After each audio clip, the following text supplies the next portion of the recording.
هغه وخت در په زړه کړئ چې کله الله د عاد له قوم نه وروسته تاسې د هغوی په ځای کېنولی او تاسې ته یې په ځمکه کې دا مقام در په برخه کړ چې نن تاسې د هغې په هوارو میدانونو کې لوړې ماڼۍ جوړوئ او د هغې غرونه د کورونو په شکل توږئ نو د هغه له نعمتونو څخه غافل کېږئ مه او په ځمکه کې فساد مه راوړئ.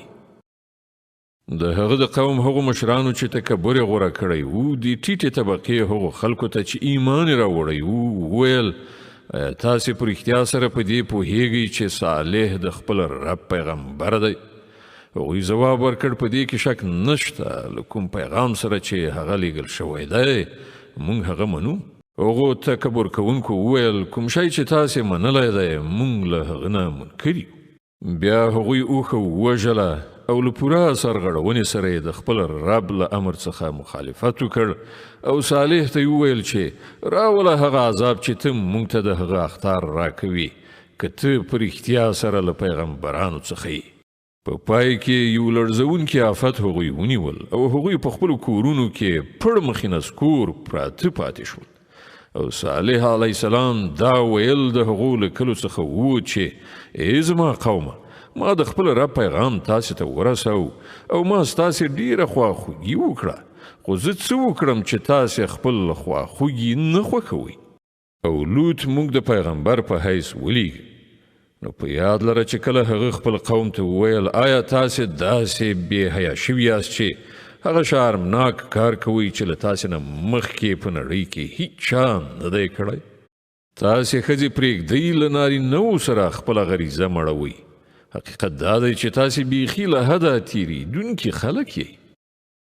خو د هغه د قوم جواب له دې پرته نه و چې دا خلک یعنې لوط او د هغه پیروان له خپلو کلیو نه وباسئ. دوی ډیر ځان پاکونکي خلک دي. په پای کې موږ لوط علیه السلام او د هغه کورنۍ د هغه له میرمنې څخه پرته چې له شاته پاتې کېدونکو څخه وه روغ رمټ ویستل او پر هغه قوم باندې مو یو د شګو باران ووراو. نو وګوره چې د هغو مجرمانو څه عاقبت شو. او د مدین اوسیدونکو ته موږ د هغوی ورور شعیب ولیږه. هغه وویل ای زما قومه د الله بندګي وکړئ له هغه پرته ستاسې هیڅ بل خدای نشته.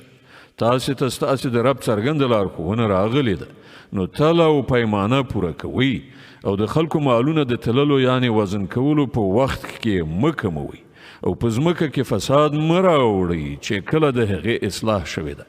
په همدې کې ستاسې ښېګڼه ده که تاسې په رښتیا مؤمنان یاست. او د ژوند په هره لاره باندې د شکاونې لپاره مه کینئ چې خلک ویروئ. مؤمنان د خدای له لارې نه منع کړئ او د سمې لارې د کږولو په هڅه کې مه اوسئ. هغه وخت در په زړه کړئ چې کله تاسې لږ شمېر وئ بیا الله تاسې زیات کړئ او په غړېدلو سترګو وګورئ چې په نړۍ کې فساد کوونکي په کوم سرنوشت اخته شوي دي. کله تاسې څخه یوه ډله په هغه هدایت باندې چې زه ورسره لیږل شوی یم ایمان راوړي او بله ایمان نه راوړي نو له صبر سره سترګې په لاره اوسئ چې تر څو الله زموږ په منځ کې فیصله وکړي او همغه تر هر چا ښه فیصله کوونکی دی. د هغه د قوم مشرانو چې د خپل تکبر په غرور کې اخته وو هغه ته وویل چې ای شعیبه موږ به تا او هغه خلک چې له تا سره ایمان راوړی دی له خپلې سیمې نه وباسو او یا به بیرته زموږ ملت ته را اوښتونکي یاست. شعیب ځواب ورکړ آیا موږ به په زور واړول شو که زموږ خوښه هم نه وي؟ موږ به په الله پورې دروغ تړونکي یو که بیرته ستاسې ملت ته در وګرځو کله چې الله موږ ته له هغه نه نجات را په برخه کړی دی. زموږ لپاره خو هغه لوري ته ورګرځېدل اوس په هیڅ ډول امکان نه لري مګر دا چې زموږ د رب الله همداسې خوښه شي. زموږ د رب علم په هر څه پراخ چارپیر دی. پر همغه باندې موږ اعتماد کړی دی. ای پروردګاره زموږ او زموږ د قوم په منځ کې په حقه فیصله وکړه او ته ډیر ښه فیصله کوونکی. د هغه د قوم مشرانو چې د هغه د خبرې له منلو څخه یې انکار کړی وو په خپلو کې سره وویل که تاسې د شعیب پیروي قبوله کړه نو تباه به شئ. خو داسې پیښه شوه چې یو لړزونکي آفت یعنې زلزلې هغوی ونیول. نو په خپلو کورونو کې په زنګنو ناست مړه پاتې شول. کومو خلکو چې شعیب دروغجن وګاڼه هغوی داسې له منځه لاړل چې څه به وایې هېڅکله په هغو کورونو کې نه وو اوسېدلي. هماغه د شعیب دروغ ګڼونکي په پای کې تباه شول. او شعیب علیه السلام په دې وینا کولو سره د هغو له سیمې څخه ووت چې ای زما قومه ما د خپل رب پیغامونه تاسې ته ورسول او له تاسې سره د خواخوږۍ حق مې ادا کړ. اوس څنګه پر هغه قوم باندې افسوس وکړم چې د حق له منلو څخه انکار کوي. هېڅکله داسې نه ده شوې چې موږ کومې سیمې ته پیغمبر لیږلی وي او د هغې سیمې خلک مو مخکې په تنګلاسۍ او کړاوونو کې نه وي اخته کړي په دې تدبیر چې ښایي هغوی په زارویو شي. بیا موږ د هغو بېوزلي په سوکالۍ بدله کړه تر دې پورې چې د هغو بڼه ورغېدله وده یې وکړه یعنې شمیر یې زیات شو او په دې وینا یې خوله پرانستله چې زموږ په پلرونو نیکونو باندې هم ښې بدې ورځې راغلي دي. په پای کې موږ هغوی په ناڅاپي توګه ونیول او هغوی خبر قدرې هم نه شول.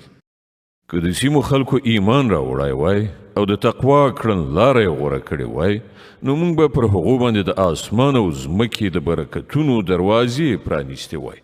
خو هغو د دروغو نسبت وکړ نو موږ ځکه د هغې ناوړه ګټې په حساب کې هغوی ونیول چې هغو راغونډوله. او آیا د سیمو خلک اوس له دې نه بېغمه شوي دي چې زموږ عذاب به کله په ناڅاپي ډول د شپې له مخې چې هغوی ویده پراته وي ورباندې را نه شي؟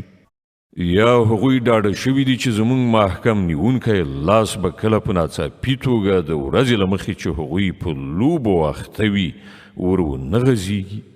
آیا دوی د الله له پټ تدبیر نه بېغمه دي په داسې حال کې چې د الله له پټ تدبیر نه همغه قوم بېغمه کیږي چې تباه کیدونکی وي؟ او آیا هغو خلکو ته چې د ځمکې له پخوانیو اوسېدونکو نه وروسته د هغې وارثان ګرځي دغه واقعیت څه درس نه دی ورکړی چې که موږ وغواړو د هغوی په ګناهونو باندې هغوی نیولی شو او موږ د هغوی په زړونو باندې مهر ووهو او بیا به هغوی هیڅ نه اوري. دا قومونه چې موږ د هغو قصې درته اورو ستا په وړاندې مثالونه شته. د هغوی پیغمبران هغوی ته له ښکاره څرګندو نښانو سره راغلل خو کوم شی چې هغوی یو ځل دروغ ګڼلی و بیا د هغه منونکي نه و. وګوره موږ په دغه شان د حق د منکرانو په زړونو باندې مهر وهو. موږ د هغو په زیاترو کې د ژبنې یعنې وعدې څه وفا ونه موندله بلکې زیاتره مو فاسقان وموندل. بیا له هغو قومونو څخه وروسته چې یاد کړل شول موږ موسی له خپلو نښانو سره فرعون او د هغه د قوم مشرانو ته ولیږه خو هغوی هم زموږ له نښانو سره د ظلم چلند وکړ. نو وګوره چې د هغو ورانکارو څه عاقبت شو. موسی وویل ای فرعونه زه د کائناتو د څښتن لخوا استازی راغلی یم. زما دنده دا ده چې زه به د الله د نوم په اخیستلو له حقه پرته هیڅ کومه خبره نه کوم. زه تاسې ته ستاسې د رب له لوري د ماموریت له څرګند دلیل سره راغلی یم. نو له دې امله بني اسرائیل له ما سره ولیږه. فرعون وویل که تا کومه نښانه راوړې وي او په خپله دعوا کې ریښتونی یې نو هغه راوښیه. موسی خپله همسا وغورځوله او هغه په ناڅاپي ډول یو ژوندی ګړندی ښامار و.